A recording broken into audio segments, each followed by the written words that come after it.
Okay, now let's look at the bargaining game. We have two countries, and they are indexed by player 1 and player 2. These two countries bargain for the division of 1 unit of territory. And country 1 makes an offer Y1. And this means the offer for player 1 in period 1 and the offer for player 2 in period 2. Okay? So in period 1, player 1 makes the offer. And country 2 decides whether to accept or reject the offer. So let's start to draw the matrix, the game tree.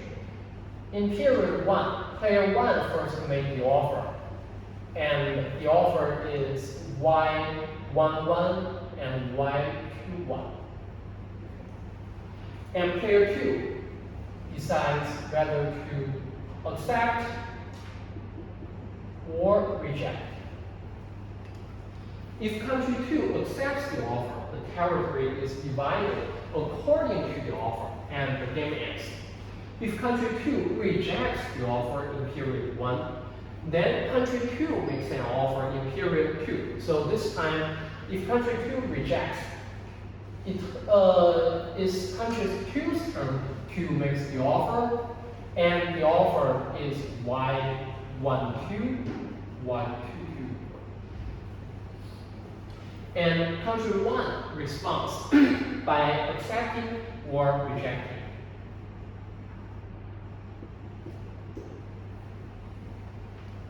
If country 1 accepts the offer in period 2, the territory is divided according to country 2's offer, and the game ends.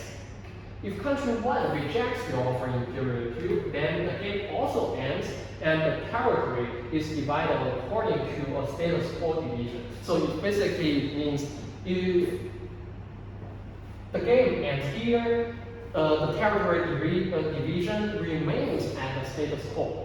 And the status quo is S1 minus S. All offers satisfy this, and the sum of them equals to 1. Each country's payoff is the share of the territory it receives at the end of the game, minus any cost from war. So basically it means at each period, when there is a rejection, there will be an outbreak of war, and since war is very costly, it's expensive, all the players needs to pay a cost of C.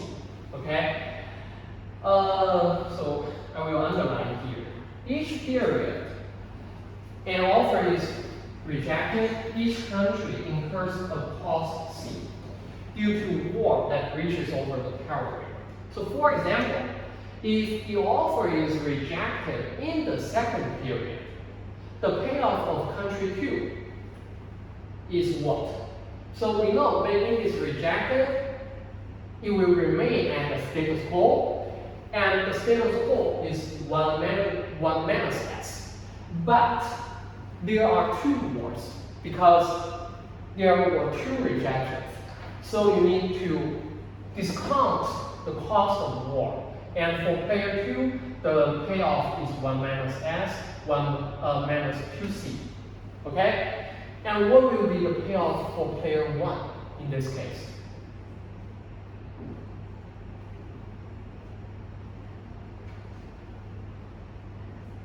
S minus what? YS plus C. Yes. The total is 1, and I got to know why. No, it's not. So the total is 1. It means the offer, the sum of the offers is 1. It doesn't mean the sum of payoffs is 1. Okay? The sum of offers is 1. Like we are kind of dividing an apple, Okay, country 1 says I will give you, I will take 0.3 and you can take 0.7. But since there are war, they finally get 0.1 and 0.6, let's say. You see, the sum of them is 0.7, not 1. Okay? So what will be the payoff for player 1 if they reject it in both periods? Yes, S minus C or 2C? 2C, yes. Because when there are 2 rejections, the payoff is S. And there are 2 rejections, means there are 2 wards. So there is minus 2C. Okay. And now let's look at what if the offer is accepted in period 2? What will player 1 get?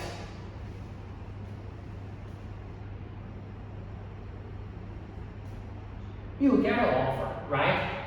And discounting what? Discounting 1 word or 2 words? Only 1, right?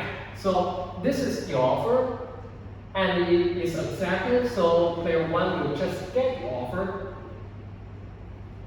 and discount 1 word. There is only 1 rejection. For player 2, what will player 2 get? Q2 minus C, right? Okay. And we also know that y12 plus y22 equals to 1, okay? So, okay. Now let's look at period 1. If the offer of player 1 is accepted in period 1, what will be the payoff for both players?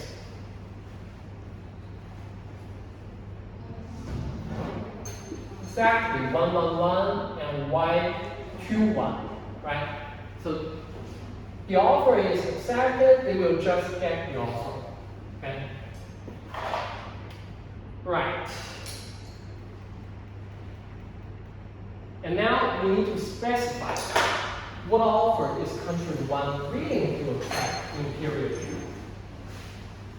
What offer is player 1 willing to accept in period 2? It must be the offer that player 1 is indifferent between accepting and rejecting, right? So that means the offer, this is the offer, right? y12 minus c equals to s minus 2c. And that means the offer 1, 2 is s minus c, right? But we need to consider one thing. This is the status quo. This is the cost of war. What if the cost of war is even larger than the status quo? Because if C is larger than X, this will be a negative. This will be smaller than 0. But as indicated here, any offer must be larger than or equal to 0, right? So if S is smaller than C, that means y12 should equal to what? Should equal to 0, right? Because it must be smaller, it must be larger or equal to 0, right? So this is the offer. Okay, so question 1, I will denote here the offer if S is larger than C, then the actions for the first, the strategy for the second period equals to, you will give player 1 S minus C and give player 2 what?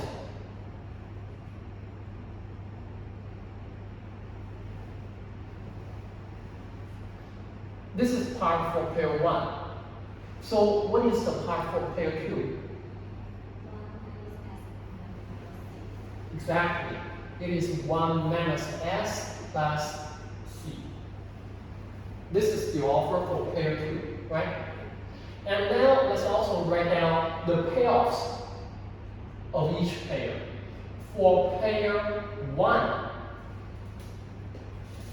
in period 2, given the action profiles of both players, the payoff is what? This is the payoff, right? It is what? S minus 2C. And what are the payoffs for pair 2?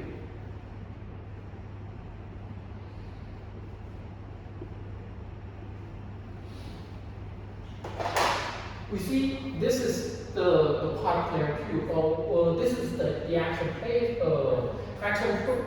profile for player 2. And the payoff is this. If 1 minus S, right? But it can also be what? 1 minus S minus 2C, right? Because we say that player 1 is indifferent between A and R. That means player 1 may play A and also may play R, right? And so we may get 2 payoffs for player 2. Which one is the larger one? Which one is the larger one? If player 1 plays A, the payoff is what? Is 1 minus C, right? If player 1 plays R, the payoff is 1 minus S, 1 minus 2C. So the larger one is this one, right? So that will be 1 minus S, right? This is what we get in period 2. And this is the case that S is larger than C. If S is smaller than C, we have said here, if S is smaller than C, the strategy profile will be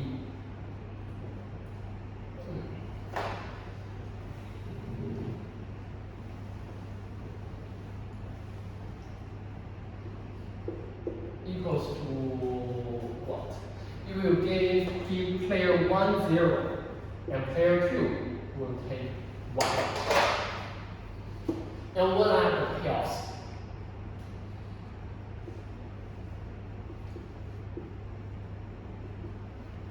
What are the payoffs? Player 1 gets 0.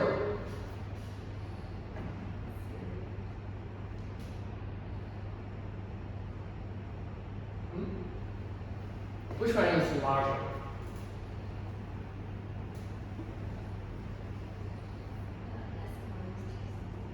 S minus 2C is larger.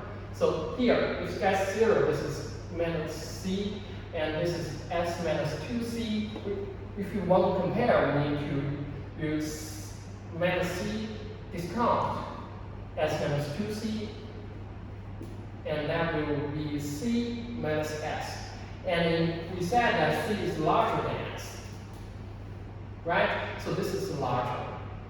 And which one is larger? This one is larger. Is that right? If you want to compare something, compare two things, use one to discount another, right? And if we use minus C to discount S minus 2C, we will get this and get this. And this one is larger. It's larger than 0. So this means minus C is larger, right? So the payoff will be minus C. And what is the payoff for player 2?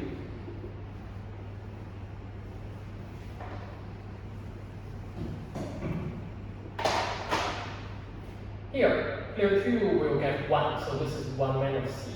And this is 1 minus S minus 2C. Which one is larger?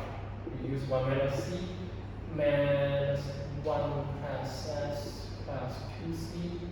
Okay, and this is S plus C.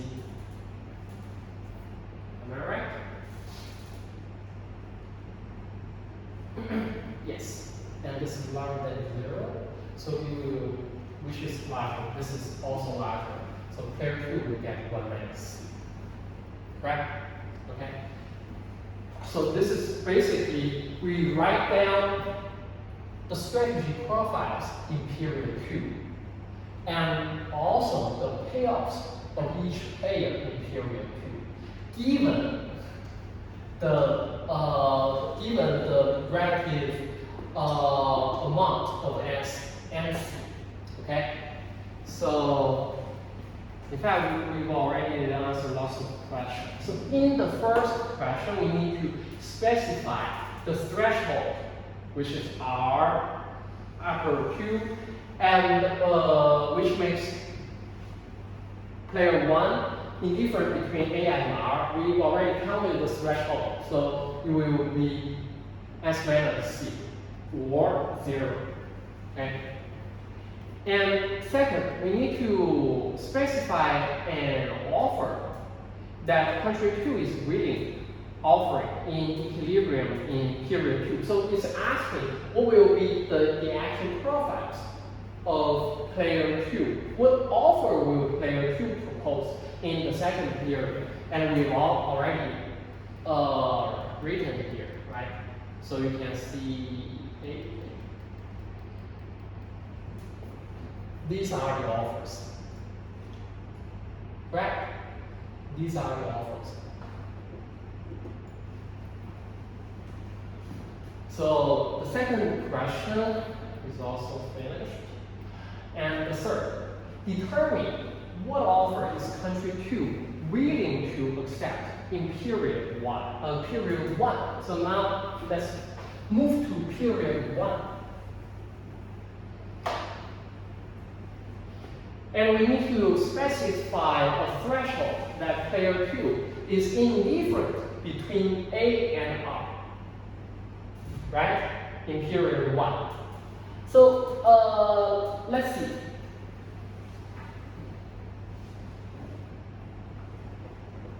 If S is larger than C, we see that if S is larger than C, what will be the payoff of player 2 in period 2?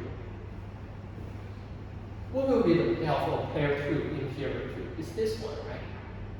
So the payoff U22 in period 2 is 1 minus S. And if you want player 2 to be indifferent between A and R, we need to do what? We need to guarantee that what he gets by playing A equals to what he gets by playing R.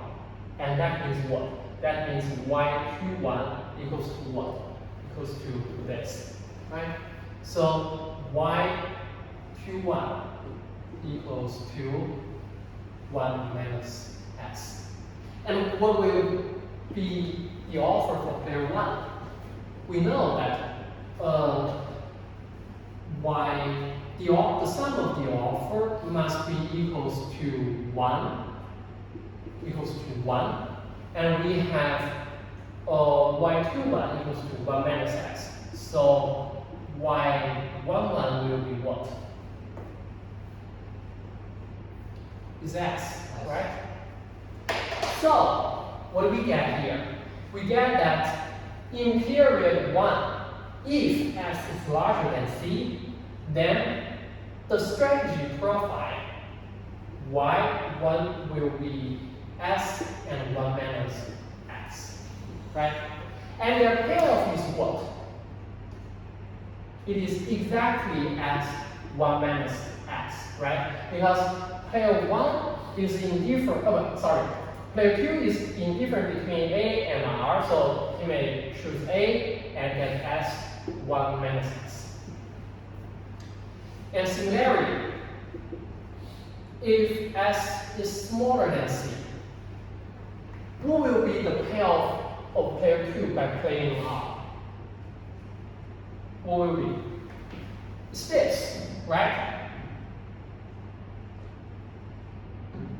Are you with me? If S is smaller than C,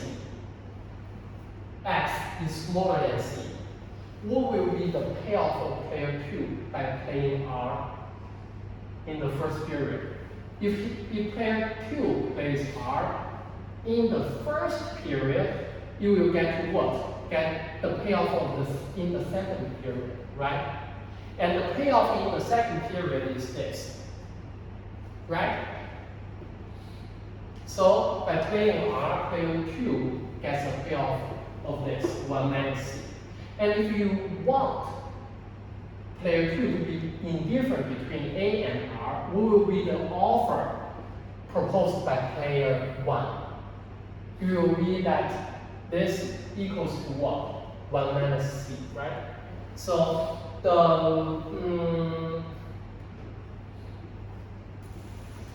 action, the offer proposed by player 1 in period 1 to player 2 is 1 minus C.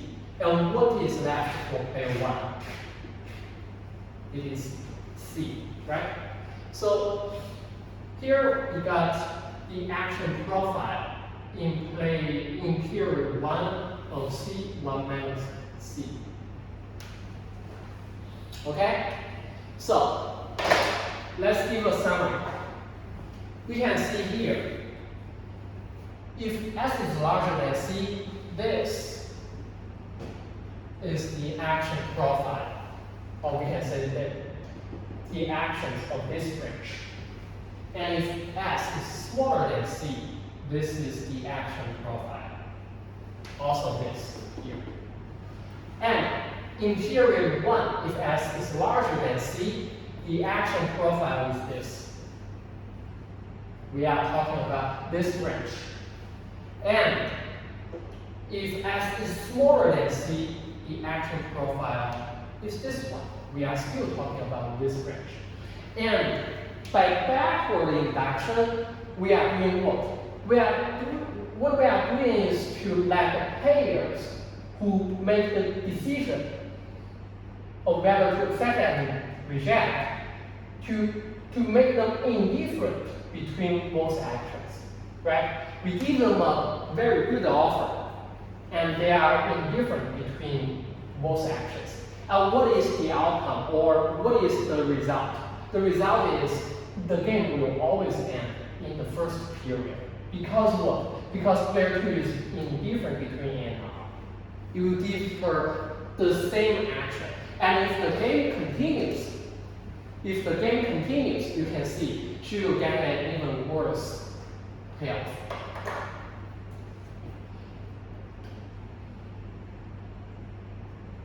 Right, exactly.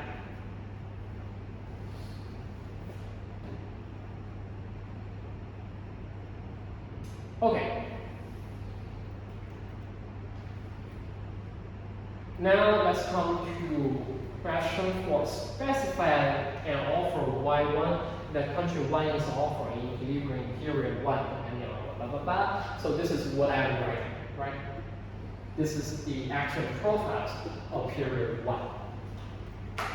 Is war avoidable in equilibrium? Obviously, as I said, you will always end in the first period, and the offer makes player 2 indifferent between A and R.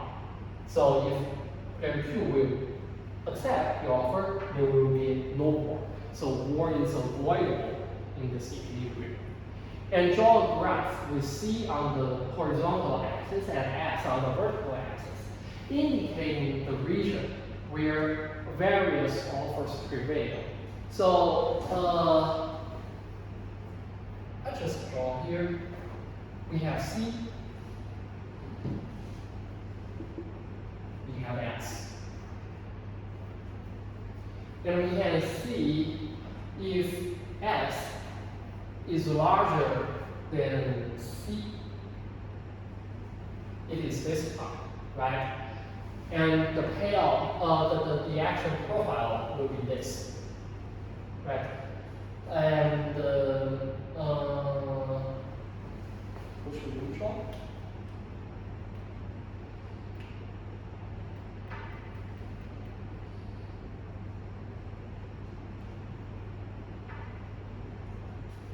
Yes.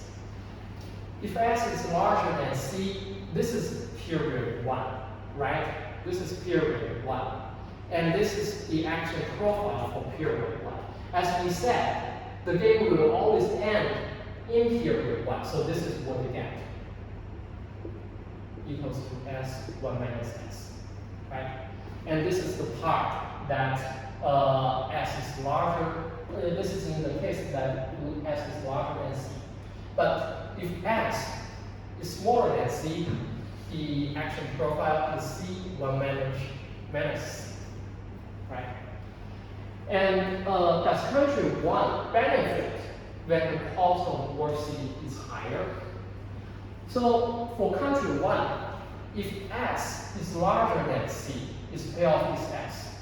So it doesn't benefit with the rising cost. It doesn't benefit with the rise of C, right? Because C is not here. Its payoff is just S, right? So that's it. But if S is higher, that means if the value of the status quo is higher, we can see player 1 will benefit more. And similarly, if S is smaller than C, what will happen? Player 1 will benefit more by the cost of war, right? And it's not related with S. Let's move it back here. Player 1 is the one that makes the proposal in the first period, right? And if the war is very expensive, if the war is very costly, that means S is smaller than C. The payoff for player 1 depends on the cost of the war. But if status quo is very valuable, the payoff for player 1 depends on the status quo. Okay? So this is kind of the insight of this game.